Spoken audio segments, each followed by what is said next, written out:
Bonjour à tous dans le CEG, donc on se retrouve pour une autre vidéo. Cette fois-ci je vais essayer de... J'ai fait un petit top 5 de mes coffrets préférés et je vais essayer de vous dire pourquoi d'après moi c'est les meilleurs. Donc je tiens à dire que j'ai vu la plupart des coffrets de 2006 à 2010, enfin surtout de 2006 à 2009 et 2010, je les ai pas tous vus. Donc c'est un classement on va dire assez bien construit quoi, c'est pas un classement qui se fait sur 5 coffrets. Donc alors on commence, donc je pense que c'est pas très étonnant pour vous, hein. Premier c'est Viva la Raza. Donc j'ai bien les fourreaux, je les ai enlevés pour éviter de les abîmer pendant la vidéo. Ça me perturbe énormément. Donc alors déjà esthétiquement il est assez bien, c'est pas le meilleur mais ça va. Là on voit dit qu'il fait sa pose plastique sur ça. Le rider ça respectait bien le personnage. Dans les cordes. On voit qu'il fait un petit crossface. Donc sympa. Avec Rey Mysterio, si j'aurais préféré, j'aurais bien aimé qu'ils mettent une ou deux images de la WCW. Là, il y en a pas, mais c'est pas très grave non plus. Donc voilà, c'est bon coffret. Alors, je vais commencer.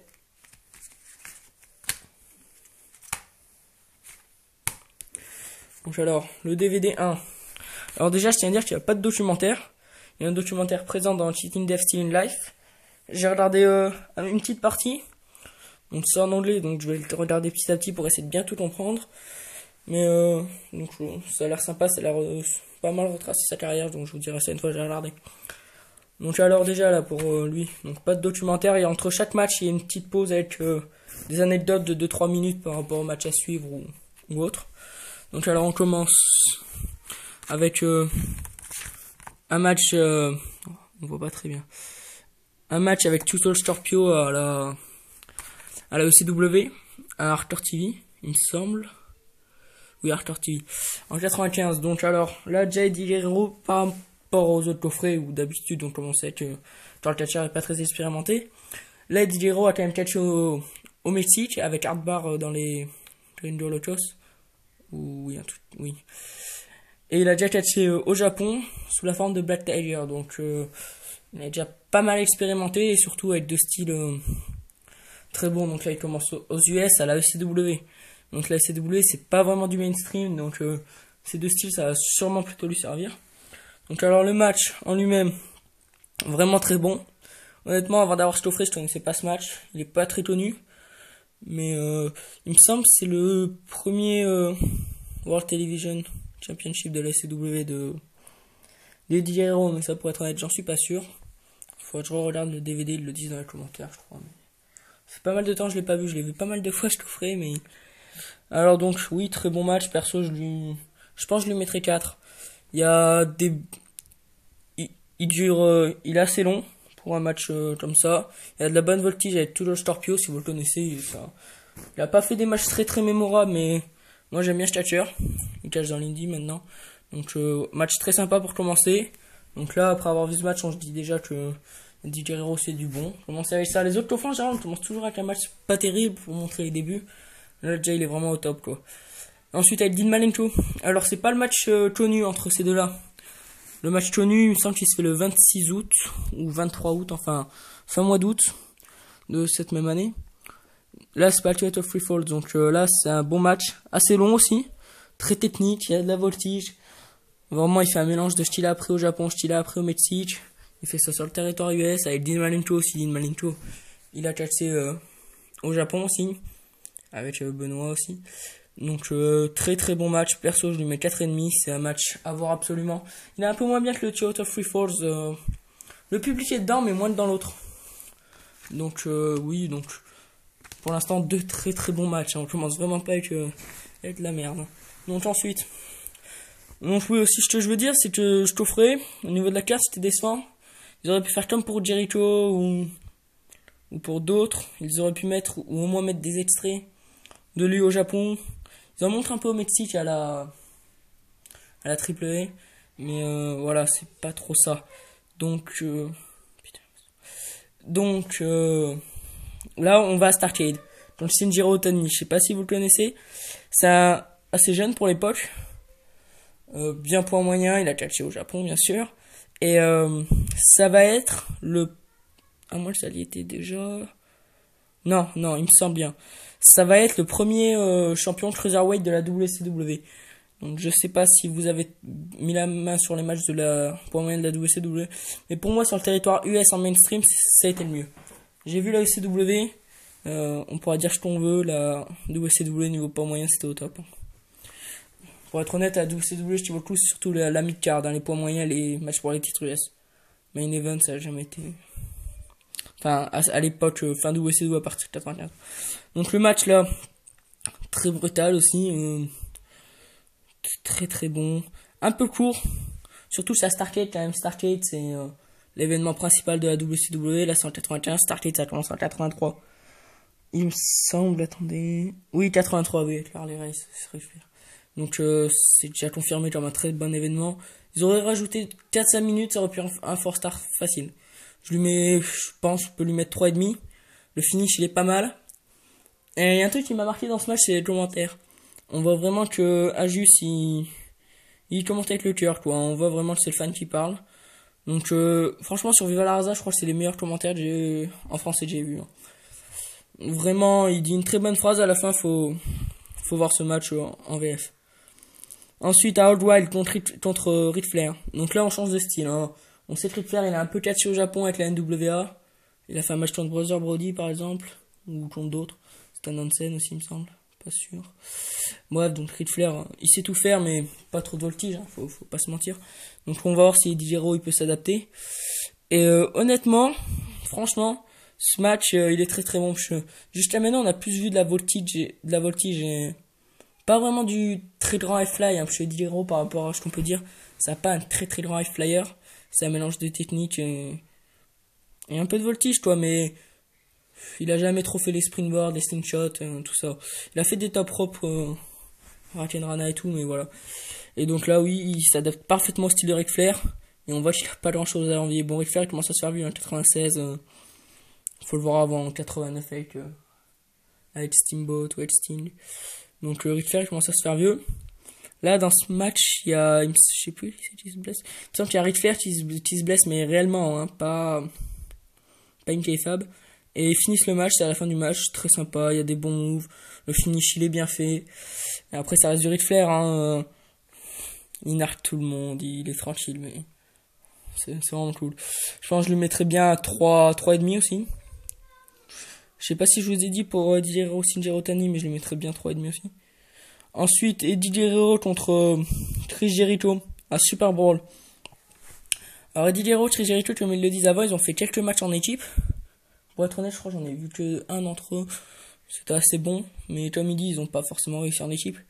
Et là, ce match, ils le disent, hein, ça les a perturbés parce qu'ils savaient qu'ils faisaient du bon catch. Jericho, il a catché au Canada, au Mexique et au Japon aussi. Lionheart.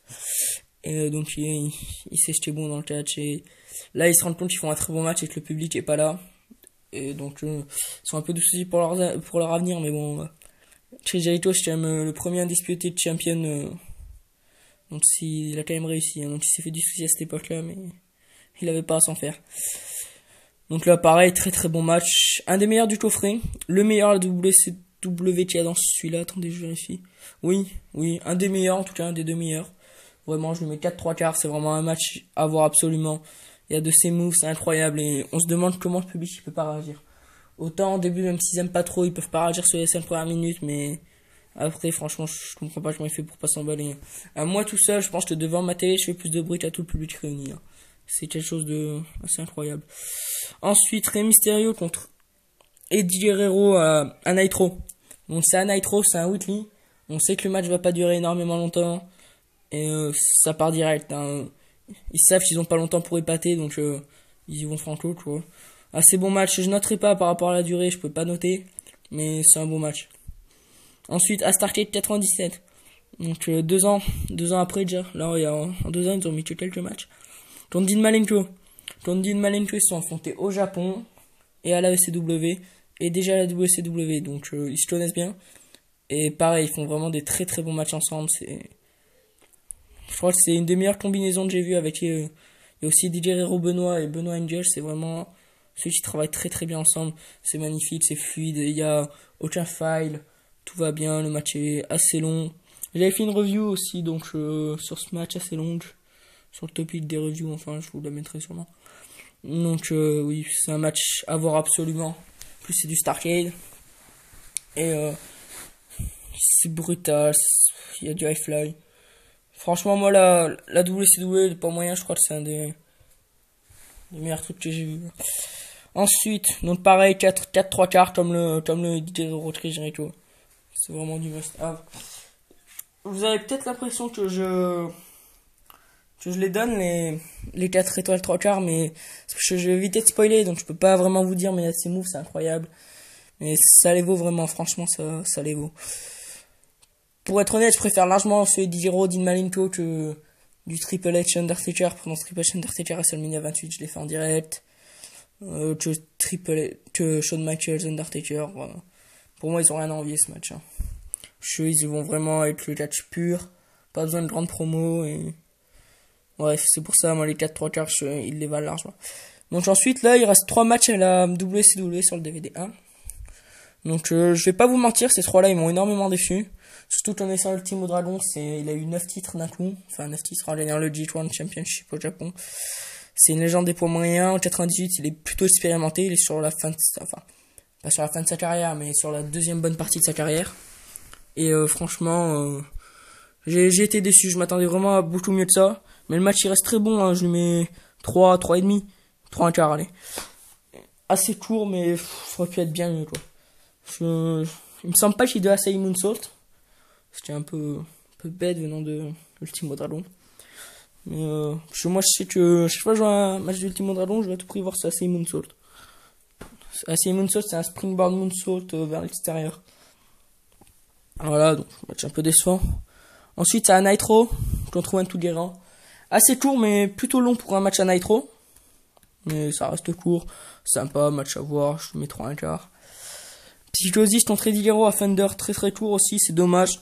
Psychosis, c'est vraiment pas au top de sa forme. Eddie Guerrero aussi, comme on nous dit, revient de son accident de voiture, je sais pas si vous êtes au courant. Il avait pris des substances, c'est de l'alcool il me semble, et il est allé chercher des œufs. Et il avait eu un accident de voiture, il avait été pendant plus de 6 mois je crois.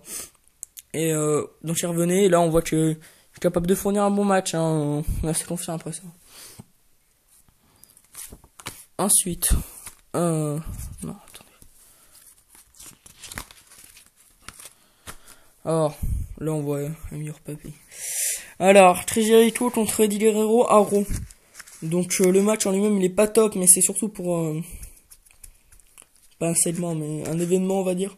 À la fin du match, ils l'ont mis, le match pas top, mais voilà, c'est pas ce que ça prend du coffret. Eddie Guerrero Matt Hardy. Pour être honnête, Matt Hardy, jamais été trop fan.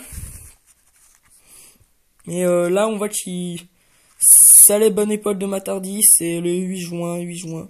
C'est un peu de temps avant. Ouais, c'est un peu de temps avant le TLC de SummerSlam, il me semble. Donc Matt Hardy là à l'époque, c'était la bonne époque. Là il était en solo, vous voyez. Franchement très sympa. Quand on voit ça, franchement j'ai envie de me demander pourquoi il a pas fait plus de matchs comme ça. Après c'est peut-être avec Eddie Guerrero ça marchait bien, mais franchement match très sympa. Je le mets sûrement à 3,5. Rob Van Dam et Eddie Guerrero à Backlash. Donc je sais pas si vous avez vu leur match dans ladder match par exemple. Il est où présent? Il est présent dans où aussi? Je sais plus. Ben bref, le ladder match à Raw, je crois que c'est en 2002. Il me semble que c'est en 2002. Là où il y a un fan aussi qui vient pousser Eddie de l'échelle. Enfin, le ladder match il est énorme. Donc c'est un match à voir aussi. Lui il est un peu moins bien. C'est pour ça que j'ai d'abord vu le ladder match et après lui. Donc lui je m'attendais à du mieux parce que perso je préfère les matchs sans stipulation. Et donc lui donc ce match il m'a déçu par rapport à leur ladder match, mais ça reste un très bon match. Et juste avant on voit Jerry Lawler qui dit que ce match il s'en souviendra tout le temps et que c'est un peu un de ses matchs préférés. On voit que les deux ils vont très bien ensemble et que Eddie Guerrero sait s'adapter à tout. Et Rob Van Dam c'est un très bon catcheur. Je vous conseille de mettre la main sur par exemple son match contre Sabu à Dr. Izin 98 en stretcher. Mais bon, c'est une autre histoire. Ensuite, Eddie Guerrero, Jeff Hardy. Donc pour un match d'Euro très très sympa. Je lui mets 3. Assez court mais vraiment sympa de voir Jeff Hardy à cette époque là. Edge contre Eddie Guerrero. à SmackDown.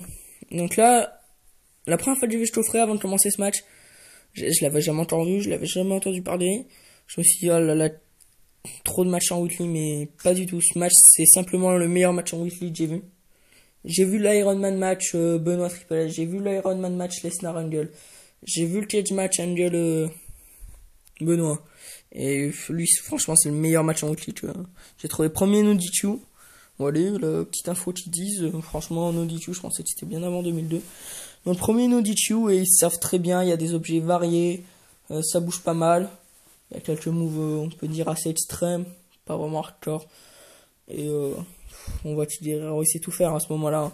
On l'a vu dans matchs plutôt style lucha, dans des matchs brutals. Là, maintenant un peu hardcore, dans des matchs classiques, enfin. Donc vraiment très très bon match, je mets 4-3 quarts. Ce match, je pense, je le positionne dans mon top 5, facile, mes meilleurs matchs. Je lui mets pas 5. Je lui mets pas 5 parce qu'il manque le petit truc qui rend que ça vaut un 5 star, mais je lui mets 4, il vaut bien les 4, je pense. Les 4-3 quarts, je veux dire. Ensuite, Team Angel contre Los Guerreros. Il n'y a pas beaucoup de matchs en équipe dans ce DVD, donc ça fait plaisir, c'est un très bon match. J'aurais bien aimé qu'ils mettent le ladder Judgment Day 2003, mais c'est pas grave, c'est un très bon match aussi. Et la fin, elle est pas mal, j'ai bien aimé. Ensuite, contre Cena dans un parking, j'aime pas tout ça, c'est trop... Match de parking, ça va, n'importe quoi. Je veux dire... c'est vraiment du catch, le truc, sur des voitures et tout, c'est un peu casse-gueule. Donc c'est pas en plus vraiment le style d'Eddie, hein. Je veux dire, dans un ring, il sait tout faire, mais malgré tout, j'ai quand même bien aimé. Je m'attendais à bien pire. Le match, il est assez court, mais franchement, assez sympa. Si vous êtes fan de Cena, c'est pour moi un de ses meilleurs matchs. Enfin, un de ses meilleurs matchs. Voilà, top 20 sûrement. Ensuite, Eddie Guerrero, Chavo Guerrero Royal Rumble 2004. J'ai bien aimé qu'ils nous mettent ce match avant l'autre. Enfin, je vais vous expliquer pourquoi après. Mais perso, j'ai bien aimé ce match. J'aurais préféré qu'ils mettent son match, par exemple, avec Chavo à Bachette de Beach, il me semble. À WCW. Bref, un des meilleurs matchs de Chavo à la WWE. Très très bon match. Les gens, souvent, quand on leur dit Chavo, ils pensent au Chavo de 2009. Avec Ansel et toutes ces conneries là. Mais franchement, ça a été un très très bon catcheur et je trouve que la carrière qu'il a eue, elle a pas été méritée. Il aurait pu faire une bien meilleure carrière. La WWE, elle a très mal utilisé d'après moi. Donc ça, c'est encore une autre histoire. Ensuite, Brock Lesnar et Eddie Guerrero, donc un mois après. Donc c'est simple, c'est sûrement mon deuxième ou mon troisième match préféré. Ce match, il est intense, il y a de la tension. Le finish, mais mon dieu qu'il est énorme. Le post-match, énorme. Je peux pas vous dire, je vais pas spoiler, mais voilà, vous comprendrez sûrement. C'est franchement un de mes matchs préférés, c'est un 5 star large pour moi. Rarement un match peut donner autant d'émotions, de joie, de peur, Ils vendent très bien. Meilleur match de Lesnar. En même temps, c'est mon deuxième match préféré. Il y a de la technique, il y a pas mal de souplesse, j'aime bien ça. Le match est bien construit. La feud, elle est pas énorme. Mais on sait que 2004, ça faisait déjà pas mal de temps. On sait que Eddie a sa chance pour le titre poids lourd et faut pas qu'il la manque. Donc, bref, faut être dans le match. C'est vraiment un match énorme. Donc là, il y a des vignettes. Pour être honnête, je me rappelle pas énormément. Je me rappelle de celle du golf, c'était assez drôle. Celle de la piscine aussi. Donc c'est vraiment sympa de voir Eddie Guerrero. Ça va très bien avec son personnage. C'est cool qu'ils ont mis ça, franchement. Attendez.